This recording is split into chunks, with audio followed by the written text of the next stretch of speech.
ஒருவனும் உன்னை சேதப்படுத்துவது இல்லை. சர்வ வல்லமையில் தேவன் சொல்லுகிறார். அவர் சொன்னால் சொன்னதுதான். ஒருவனும் உங்களை சேதப்படுத்துவது இல்லை, உங்களுடைய பிள்ளைகளை சேதப்படுத்துவது இல்லை, உங்களுடைய குடும்பத்தை சேதப்படுத்துவது இல்லை, உங்களுடைய தொழிலை சேதப்படுத்துவது இல்லை.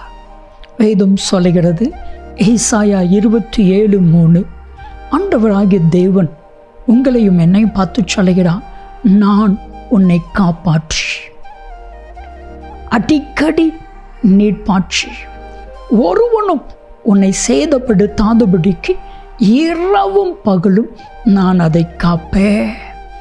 பாருங்க, உங்களை என்னையும் கண்மணி பாதுகாப்பது போல கர்த்தர் பாதுகாக்கிறார். எவ்வளவு நல்ல தெய்வம்! ஆண்டவர் உங்களுக்கு ஒரு கிருபையை, ஒரு வல்லமையை, ஒரு ஆசீர்வாதத்தை கர்த்தர் கொடுக்கிறார். என்ன தெரியுமா? ஒருவனும் உன்னை சேதப்படுத்துவது இல்லை.